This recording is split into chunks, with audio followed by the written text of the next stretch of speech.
When you think of ancient superhighways, the Roman roads probably come to mind, right? All roads lead to Rome, as they say. But what if I told you that centuries before the Romans mastered road building, another empire had already created a mind-blowing network of highways that connected a vast domain? This is the story of the Persian Empire and its incredible royal road, a true marvel of ancient engineering. Let's travel back to the 6th century BCE to the Achaemenid Empire, founded by Cyrus the Great. This was the largest empire the world had ever seen, stretching from the Balkans in the west to the Indus Valley in the east. How do you govern such a massive, diverse territory? How do you move armies, collect taxes, and most importantly, communicate quickly across thousands of miles? The answer was the Royal Road. Masterminded by King Darius the Great, who reigned after Cyrus, the Royal Road was more than just a path. It was a sophisticated system, a lifeline that pulsed with the energy of the empire. The most famous section stretched over 1,600 miles, that's about 2,700 kilometers, from Susa, one of the empire's capitals in modern-day Iran, all the way to Sardis, a major city in what is now western Turkey. Think about that distance. That's like traveling from New York City to Denver, Colorado. On foot or horseback, that journey would normally take months. But the Persians were geniuses of logistics.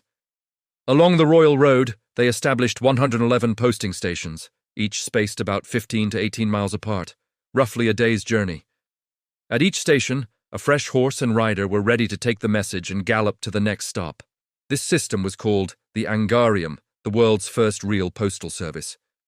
The Greek historian Herodotus was so impressed by it that he wrote, "Neither snow, nor rain, nor heat, nor gloom of night stays these couriers from the swift completion of their appointed rounds." Does that sound familiar? It should. It's the unofficial motto of the United States Postal Service, directly inspired by the ancient Persians over 2.5 millennia ago.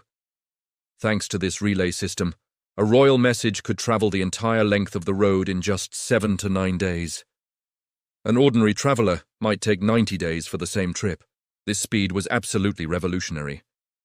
It allowed the King of Kings in his palace to receive intelligence, send decrees, and manage his governors, or satraps, with unprecedented efficiency.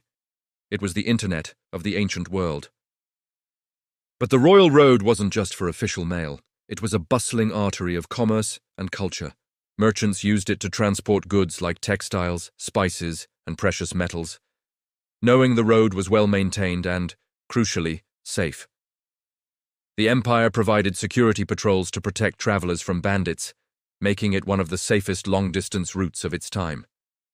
This security fostered trade, connecting the economies of the Mediterranean with those of Central Asia. Ideas, languages, and religions also traveled along this route, creating a vibrant cultural exchange across the empire. It wasn't just about control, it was about connection. So, what did this road actually look like? Unlike the stone-paved Roman roads that came later, the Royal Road was primarily a well-compacted earth and gravel road. The genius was in its planning and maintenance. It was carefully leveled, cleared of obstacles, and in many places, it was widened to allow for cart traffic. Rivers were crossed by bridges or reliable ferry services. The route was chosen to have access to water and avoid the most difficult terrain. It was a masterpiece of practical engineering, designed for speed and reliability above all else.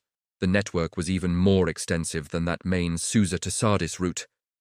Other branches extended from the main road, connecting to major cities like Babylon, Ecbatana, and even reaching into the far eastern provinces of Bactria and India. It was a true web that held the empire together. This system allowed the Persian kings to project their power in ways no one had before. If a rebellion sparked in a distant province, the king would know about it in days, not months. Armies could be dispatched quickly along the road, supplied by the same network of stations. This infrastructure was a key reason why the Achaemenid Empire could maintain its stability for over 2 centuries.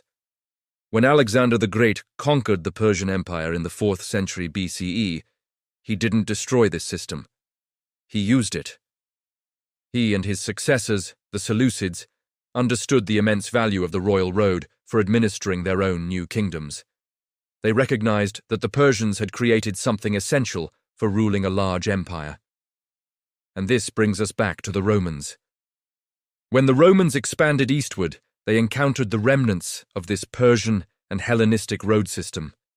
They built upon it, improved it, and adopted many of its principles. The Roman concept of the cursus publicus, their state-run courier and transportation system, owes a significant debt to the Persian Angarium.